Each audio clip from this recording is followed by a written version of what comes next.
We're living in a world of disruption, we're living in a world of volatility, and yet we're trying to do our business. And as I think both gentlemen will tell you, you can't think in terms of one dimension. You have to open it up. You have to think in terms of the global village. There are so many things that are happening here, and yet we are joined today by two of the biggest brands, biggest hotels in the world, two of the fastest growing hotels in the world. In your case, you're beyond 7,000 hotels right now. You're opening one hotel, if I have this right, about every 14 hours, That's what Arnie which is told you. astounding. Yeah. Think about that, one hotel every 14 hours. Yeah. In your case, you've got nearly 5,000 hotels. You're in 100 countries and growing by leaps and bounds in terms of the brands that you're buying and the brands that you're developing. So given that as a start, you take a look at the global economy right now. Is it showing any signs of being overheated? Is it showing any signs of slowing? And how does that determine your short-term as well as your long-term goals? Laurent? The global economy clearly is more dynamic than it ever was. I think we as Marriott, despite being a global company, still rely largely on the US market. We have a lot of our representation in the US market. The US market has had, 9-year growth. And there are discussions, well, you know this better than I, right? There are discussions about a potential slowdown. Having acquired Starwood 3 years ago, it did give us a lot. We're in a better place because we have a better distribution globally. Starwood is strong in Asia. Was strong, talking about our regions, Starwood was very strong in South and South America. When we did the acquisition of Starwood, we doubled our size in my region, so Cala, overnight. Ultimately, we live in a dynamic world. I think all of us in this room particularly understand that. I think this region is a good example of how dynamic it is and how we quickly have to react to changes in economy and political situations, and be nimble as well as large, which is not always easy, right? Maintaining that balance. But you've also got to try to get ahead of the story, which Right. is even more difficult when you're dealing with Brexit, which may not seem like a South American issue, but it is one. Right. You're dealing with an American election year, which may not seem like a South American issue, but election years traditionally are a slowdown in travel. Yeah. Patrick, are you seeing that in your area? Well, we made some choice in the past, trying not to be dependent on a country or on a region, which is something a bit singular that Accor has globally. We used to have 80% of our results depending on Europe, like Marriott in the US or like all the groups or in China or in the US. The decision we took about 5 to 6 years ago is to develop two things. One, develop a geography. So we have a lot of development in Asia Pac, in Middle East Africa, in South America, and even in the US, mainly through acquisitions. So we accelerate our development through acquisitions. And you know the one we did here in South America, but we did Fairmont, Raffles, Swiss Hotel, Movenpick, Banyan Tree, Mantra, Aton. So these are examples to be less dependent on one region. So 3 years ago, or for the last 3 years, we've been impacted by the Latin America or by the South American crisis, but France, UK was very good. Asia Pac was very good. Now Asia Pac is a bit tough. We have the risk of Brexit. Italy is hitting us, but Latin America is coming back. So, okay, yes, we have been impacted, but we have a specificity being global, really global. This move was very, very helpful. And the second one was the move we did in the spread of brands. We used to be very economy and mid-scale driven. We are now only 60% depending on mid-scale and eco, which means that 45% of our business is luxe and upscale, which is pretty new from Accor. We develop a lot of brand in lifestyle, in hostel, in other kind of brand to be less dependent on one segment or one geography. I understand how you diversify location to protect yourself, but you mentioned the luxury brands. I'm seeing this across the board where the focus right now, whether it's you guys, Hilton, others, it's on luxury, correct? Yeah. I think, again, for us, we were always fairly strong in that segment, but having acquired Starwood gave us a lot more representation in the upper upscale luxury brands. Thankfully, there's a lot of demand for that sector at the moment. even in our region. If you think about our region's, I think 260 hotels open today. Around 50 are in the luxury tier, so it's fairly large. A lot of it is. And that would not have been the case 10 years ago. No.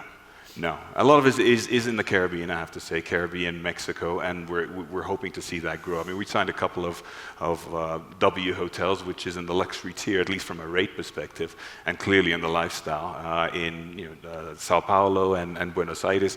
We're excited about that potential, despite challenging macroeconomic or national economic situations. Well, that's not challenging. That's almost impossible, but we'll get to that. Well, we got there. Let's talk about the brands themselves, because you're growing brands leaps and bounds. At one point, it was just Accor, and then it was Fairmont, and then it was. I couldn't keep up. I mean, at what point do you reach a point of diminishing returns with brands? Well, And by the way, you're not off the hook. I'm going to give one to you. He's got more brands, so you can ask even him. for us, it's difficult to give. You know, we're going to have tomorrow. We're going to have Gaurav talking about development, so you're going to have a deep insight on branding and development. But yes, I worked for the group for 14 years. And for the last 5 years was amazing. We had 12 brands in operation in 2014, 2015.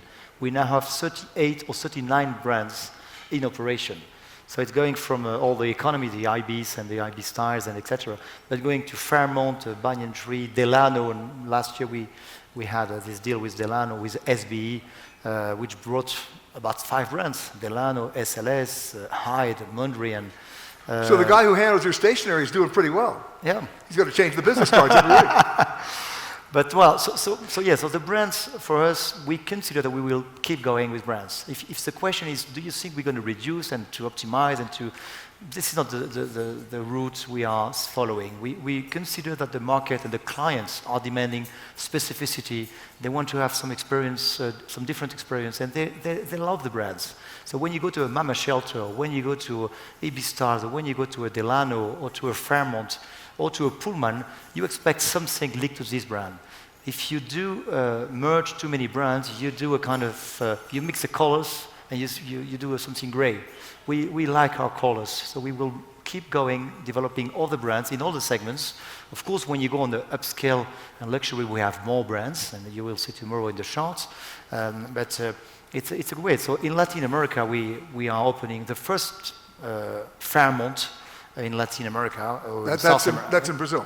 Yeah, in South America, it was in Brazil. So this was a key move for us. We invested roughly 70 million euro in the Sofitel Copacabana. We closed for 2 years, and we opened the first Fairmont a month ago. An amazing property. You have a photo outside. But we're doing this move and trying to put this brand not in all the regions, focusing in perhaps 10 brands that we will develop globally, and some of the other brands we will develop in each region. Now, taking from what you just said, I'll tell you a little story. Not too long ago, I was at an industry conference with everybody in the industry, just like today, and I said, and this is right after the Starwood acquisition, I said, can anybody here tell me how many brands Marriott now has? And one person raised their hand, and I said, and you would work for Marriott. And I said, could you name them? And he did, but I wasn't done. You can ask me to name I then them? asked him if he could define them and differentiate them. Right. And there was a small pause. Right. That's a challenge still today, isn't it? I think, again, a lot of the brand discussion is a big one, a very interesting one. We've grown brands organically, and we've grown through acquisitions. So a lot of people say, well, now you have a lot of brands, Starwood brands, but we also bought the reservation system, we bought the talent, we bought SPG, we bought the loyalty program. So it's not just, we created new brands. So a lot of these come with an existing customer base, and I think that's important to understand. And it's not just, let's take a parallel. Let's look at the car industry, right? So you've got Audi and Volkswagen. I'm sure there's an Audi, whatever, Q5 that competes with the Volkswagen Tiguan, right? They're all under the same umbrella. And it's similar with us. I mean, the reason they did it, they can share systems, economies of scale, best practices, and ultimately give more to the end customer and to the owners, right? So that's the reason why we... The question is, do we have two... Arnie will tell you, and I'm sure you've asked him, and he said no. So we may get more brands, but I'll also tell you, when looked into the all-inclusive space and penetrating that market, the initial thought was, let's create 2 more brands, right? Traditionally, the idea of doing a families and an adult brand, it'd be number whatever, 31, 32, and ultimately decided that makes no sense. Let's use our existing brand that have a lot of awareness and a lot of power, because it costs a lot of money to create brands. I mean, to really create that awareness takes a lot to of maintain money. it. And to maintain it, right? Another phenomenon in brands that we learned as a company, I think originally we were thinking all our brands have to be global brands. We've moved away from that. If you look at what we did in Africa with the acquisition of Prodia, it was a strategic move to get into that market. Prodia has good awareness in Africa. There's no plan to bring that as a global brand. So as we become more global. And are you doing that in South America too? We'd be open to that, yeah. So it was interesting when they bought Aton. Our thought was, okay, are they going to keep that brand or not going to keep that brand? I mean, there's no right answer. These are just decisions that you need to take. But we believe now we could, if we were to acquire, is it breaking up? It's kind of going in and out. Yeah. If we were to acquire a regional brand, doesn't necessarily mean that we have to grow that brand in France or in Asia. I think particularly as you move down to the select service market, because then you're talking about a domestic guest, and naturally, what's the reference, right? It makes much more sense to have regional brands when you're a market Especially if you have already regional brand awareness. Right. I mean, the story that I like to tell is Pan Am and Delta. Yeah.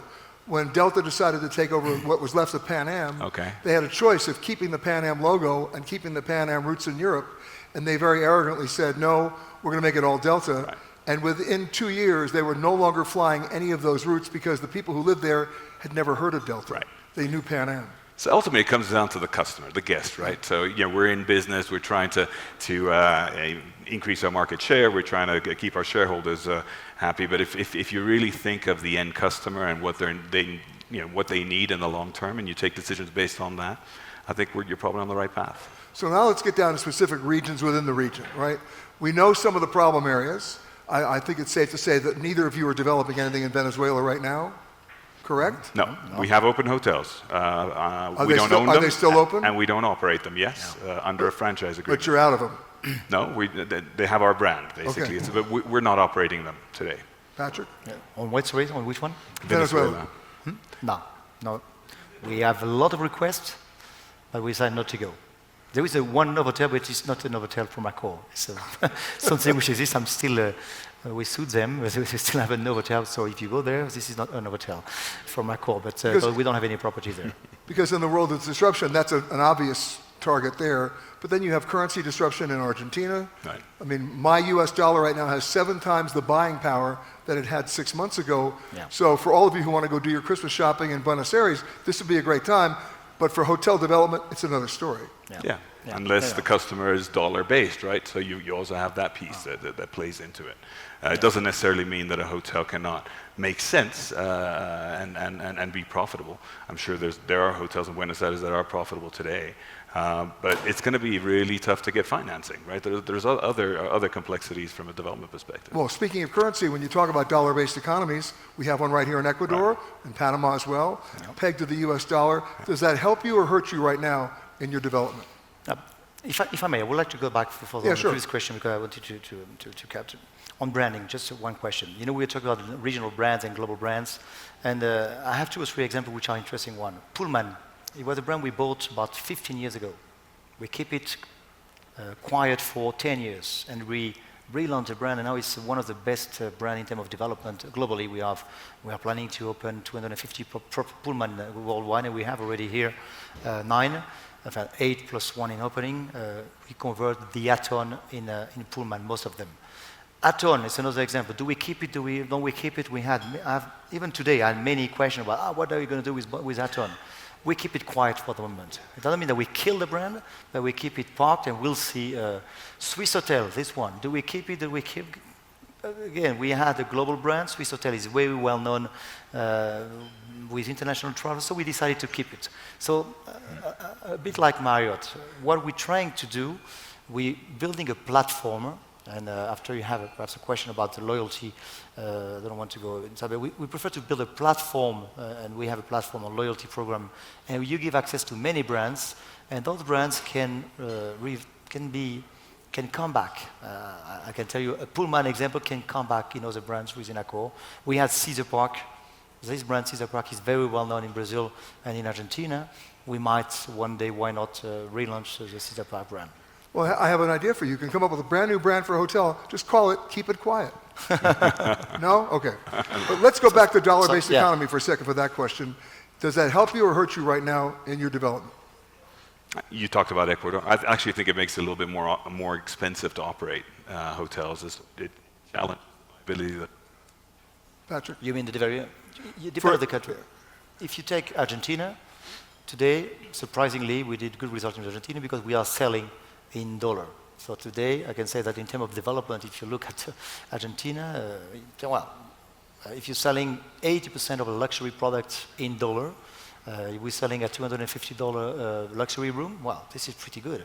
If you go to Chile and to Peru now, we're being hit by the inflation and by the decrease. So I would say that depends on the country and depends on the moment. Today, the best country to invest for us now is Brazil, because it's coming back, and even if we have a euro at 4.5, 4.4 reais, we are coming back with profitability on Brazil. So after 7 years in Latin America, when I have to answer to this question in Paris, I'm struggling, saying, it's very difficult to define. If I have to invest $100 million, should I do it in Ecuador or in Chile or in Brazil or in Argentina? I will say depend of the day or depend of the months or depend of the political situation. So we don't have a clear answer on this one. But when push comes to shove, is luxury going to be your salvation? Luxury going to be your salvation? In terms of when you have currency fluctuations, when you have a dollar-based economy that may not be helping you? Yeah, I think gateway cities and US-based customers or dollar-denominated customer base is going to be an advantage in this current situation. Let's branch out a little bit and talk about Cuba. I have to talk about Cuba. We had the decision by the Trump administration to basically say it's now off limits for most people. That really hurt the cruise industry big time because they'd already told about all the hotels they couldn't stay at a year and a half ago. Cruise lines had 800,000 bookings, all gone, right? What are you doing with your development there, if anything? So we're in a different situation than Accor, I know that. right? So because being a U.S. company, we have there's U.S. policy and directives that we need to follow. But we are operating a hotel in Havana today, the only U.S. company that's operating a hotel in that market. Some will say, why? And it's difficult. Our view, and you know Arnie quite well, if you take a long-term view, and you take a view of this island ultimately is an attractive island and that's where our customers want to go, that's where we need to be. And even if it's a difficult operation, we're learning, we're there with the Cubans. I mean, even this week, they're having issues with shortages of oil. We're suffering it with them, and that's part of what we do. Sometimes we operate in communities and we need to be part of it. Maybe it's easy to pull the plug, it's not the right answer. But you have to have the long-term view for the moment. Yeah. It's the only chance you have. Yeah. Patrick? We were very excited 4 years ago, when we listened to all this Cuba momentum. So everybody and all of us were looking at Cuba on a really excited way. And after it went down, so I can tell you we operate Cuba from Mexico, so we don't have the same concern, being a French company and operating through Mexico, so we operate few hotels. We have some development in pipeline, but I can tell you it has cooled down a little bit, and we are still waiting. Of course, we need to be there. It's going to be a leisure destination. We are entering seriously on the leisure side. Accor is, and I will let Gaurav explain tomorrow, that we are entering seriously on the leisure side and trying to develop a resort, all-inclusive resort like Marriott is doing today. So it will be a key destination. But for the moment, compared to 3 years ago, it has cooled down a little bit. Now let's talk about some of the destinations and locations that have been quiet, that are literally coming back. One that comes to mind for me is Guyana.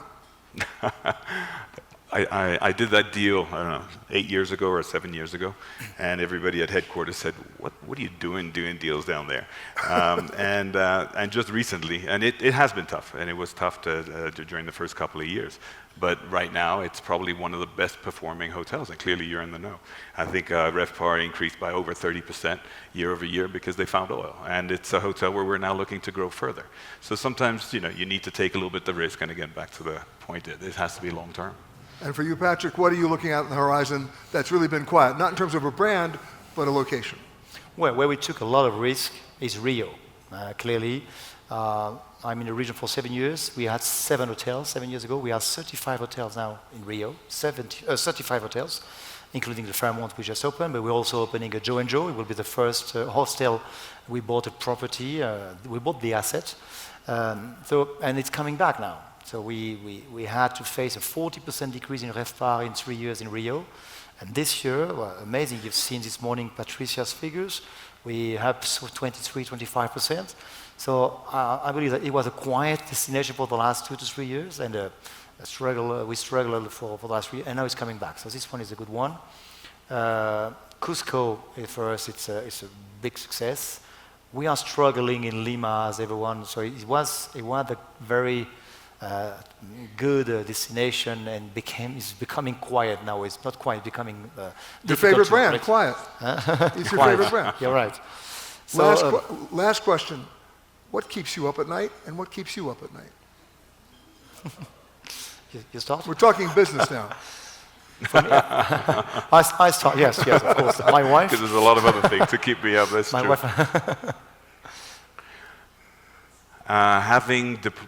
Because it's such a dynamic region, and my responsibility with the group is to grow, grow our brands in the region. It's making sure that we have the right talent in the right market at the right time, and that can shift. I mean, Mexico was down, 2 years later it was up. Thankfully, we had the right team, the right developer in place, and took advantage of that. And that's what we need to keep doing. So I think that keeps me up at night, yeah. Patrick? I would say one word, integration. For me, one of the things that we're focusing on, 2 big integrations.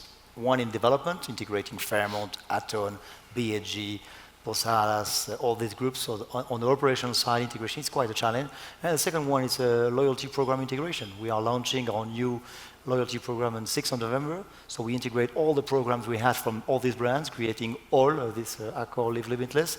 So it's 2 big things linked to integration. This is where our focus for the next 6 months.